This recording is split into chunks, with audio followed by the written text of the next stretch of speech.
Guys. Hari ini gue mau spill kelakuan kakak gue yang di luar Nurul.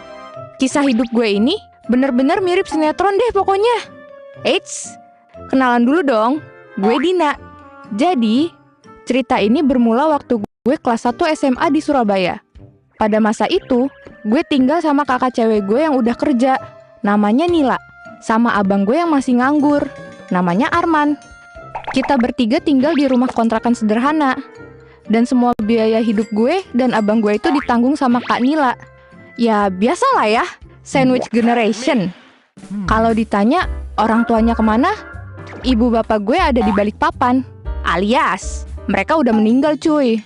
Yang artinya kita bertiga sekarang adalah anak yatim piatu. Selepas kepergian ibu bapak, Kak Nila itu jadi tulang punggung keluarga. Mau nggak mau dia jadi donatur buat kita. FYI, Kak Nila itu lulusan sarjana ekonomi. Dan sekarang dia kerja di sebuah perusahaan dengan gaji yang lumayan lah buat biayain sekolah gue sama kebutuhan hidup sehari-hari. Sampai suatu hari, abang gue, si Arman itu memutuskan buat nyari kerjaan di Pulau Sulawesi. Katanya sih, dia diajakin temen SMK-nya buat kerja di pertambangan di sana. Gue dan kakak sih nggak ngelarang sama sekali. Malahan kita dukung, biar Kak Nila juga nggak jadi tulang punggung sendirian. Akhirnya, dengan modal dana dari Kak Nila buat biaya hidup dia di sana dan juga tiket kapal, Arman akhirnya memutuskan buat berangkat.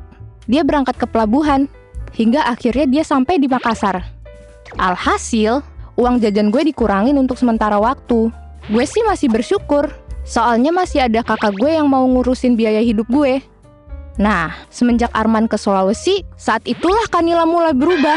Pernah suatu hari, gue ajak 2 temen cewek gue ke rumah. Ceritanya, waktu itu gue mau ngerjain tugas video bareng. Tiba-tiba, tanpa gue minta, Kak Nila ini nawarin diri. Katanya mau bantu gue dan teman-teman gue buat ngerjain tugas videonya. Kek, tumben amat bejir. Biasanya juga bodo amat dia mah sama beginian. Buat gue itu aneh woy. Soalnya, walaupun saudaraan, gue sama dia super canggung. Dan bisa dibilang gue nggak sefrekuensi sama dia. Tapi semenjak Arman merantau, rumah tuh seakan hening. Karena gue dan Kak Nila jarang banget komunikasi. Ya paling kita cuma ngobrol kalau ada hal yang benar-benar mau diomongin aja. Mode biasa sih kita. Stay cu, setelan cuek, aduhai. Oke, balik ke topik. Waktu itu gue lagi istirahat sama temen-temen gue di ruang tamu. Kak Nila dengan inisiatifnya yang tinggi, datanglah dia sembari bawa nampan yang isinya teh sama wafer. Ya gue pikir waktu itu mah kayak wajar lah ya. Namanya juga lagi ada tamu. Posisinya gue duduk bertiga di sofa panjang, dan Kak Nila duduk di sofa tepat yang berhadapan sama kita bertiga. Awalnya sih Kak Nila cuma ngobrol santai, dan kadang juga nanya-nanya. Kayak, kalian kalau ngumpul sering ngapain? Orang tua kalian kerja apa? Terus, sampai momen dimana dia nanya, kalian udah punya pacar belum? Masa cantik gini gak punya pacar? Gue sempat mau negur tuh. Soalnya, pertanyaannya merujuk ke arah privacy. Tapi, pas lihat reaksi temen gue, mereka sih fine-fine aja. Tapi, gak lama setelah itu, Kak Nila jadi aneh. Super aneh. Setelah ngobrol santai, Kak Nila pergilah dia ke kamarnya. Sementara gue dan teman-teman gue pun mulai fokus ngerjain tugas. Soalnya deadline tugas udah mepet banget, guys. Gue sama teman-teman gue pindah duduk di lantai. Kita sibuk diskusi mengenai struktur editan tugas video. Terus, entah gimana, Kak Nila ini tiba-tiba muncul di belakang temen gue. Dia duduk gitu. Terus megangin pundak temen gue. Terus lo tahu apa yang dia lakuin selanjutnya? Kak Nila nyium pipi temen gue. Dicium anjay. Temen gue yang kagetan, refleks lah dia ngeluarin kata-kata mutiara dengan muka yang shock. Ya gue sama temen gue ikutan shock dong. Terus karena reaksi kita yang heboh itu, Kak Nila akhirnya pergi dari ruang tamu gitu aja. Setelah kejadian itu, temen-temen gue ngusulin kalau ngerjain tugas di kafe aja lah ya. Mungkin agak traumatis sama perilakunya Kak Nila yang tiba-tiba nyium orang. Gue pernah nanyain sikap Kak Nila yang kayak gitu. Gue minta dia klarifikasi. Tapi sayangnya Dia nyuekin gue dan bahkan gak nanggepin gue sama sekali. Singkat cerita, waktu gue ngerjain tugas di kafe, temen gue yang pernah dicium Kanila, mukanya asem mulu.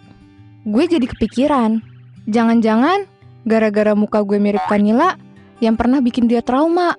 Apa karena gue bau ketek ya? Daripada puyeng, akhirnya gue tanyalah dia punya masalah apa. Awalnya dia ragu mau ngomong, katanya gak enak sama gue.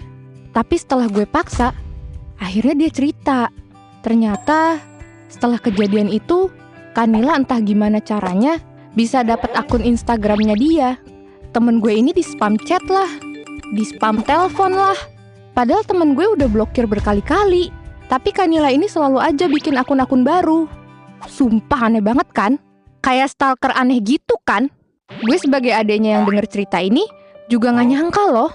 Gue jadi mulai ilfil juga ke kakak gue sendiri. Singkat cerita, setelah tugas selesai, gue dan teman-teman gue jadi canggung. Mungkin mereka merasa gak nyaman sama gue. Pelan-pelan, kita jadi jarang ngobrol. Terus, jadi asing. Gue jadi sedih. Gue nangis kejer di kamar. Dan bertanya-tanya salah gue apa ya? Sampai harus ngadepin kejadian kayak gini. Beberapa bulan kemudian, gue dan Kanila dapat info dari Arman. Aduh, yang ini juga lebih gila lagi nih guys. Capek banget gue sejujurnya. Abang gue, si Arman ini, ngehamilin anak orang. Ngehamilin! Udah gitu ceweknya ini seumuran gue lagi. Gue shock banget dong. Tapi anehnya Kanila ini malah biasa aja responnya. Justru dia nyuruh Arman balik ke Surabaya.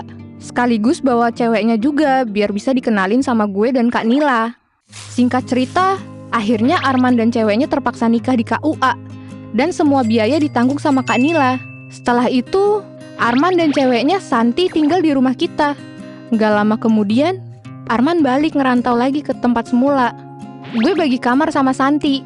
Pisah kasur juga kok. So far, Santi ini orangnya asik diajak ngobrol. Topik pembicaranya juga gak habis-habis. Kadang, dia cerita soal masa-masa serunya pas sekolah. Sayangnya, dia putus sekolah sejak kelas 2 SMP. Karena orang tuanya gak sanggup biayain uang sekolahnya. Santi juga cerita gimana awalnya dia ketemu sama abang gue. Santi ini kebetulan karyawan toko kelontong di daerah tempat pertambangan abang gue kerja. Jadinya, dia secara terus-terusan ketemu sama abang gue. Saking seringnya ketemu dan dirasa cocok, mereka malah memperdalam rasa kasih sayangnya hingga bercocok tanam. Jangan ditiru ya guys ya. Haram! Keberadaan Santi akhirnya bisa ngurangin keheningan suasana di rumah. Seringkali tiap mau tidur, Santi tuh suka curhat tentang kagumnya dia sama Kak Nila. Kayak seorang Kak Nila. Santi curhat, katanya Kak Nila tuh orangnya perhatian. Suka traktir jajan diem-diem ke dia buat menuhin ngidamnya. Terus Santi juga cerita gimana kagumnya dia sama kakak gue yang independent woman itu. Ya emang sih, Kak Nila tuh emang mandiri, pinter, dan jago ngatur keuangan. Tapi semenjak kejadian beberapa waktu lalu, gue saranin ke Santi buat jaga-jaga sama Kak Nila. Santi bingung dong dan nanyain, emangnya ada yang salah kah sama Kak Nila? Tapi gue gak pernah jelasin alasannya. Sampai suatu malam, di pukul 1 dini hari, gue kebangun sama suara aneh. Gue denger suara rintihan orang kesakitan gitu. Dan ini suara perempuan. Gue lihat Santi udah gak ada di kamar. Dengan sigap, gue ambil ponsel dan keluar kamar. Takut Santi kenapa-napa. Atau khawatir jangan-jangan ada rampok di rumah gue.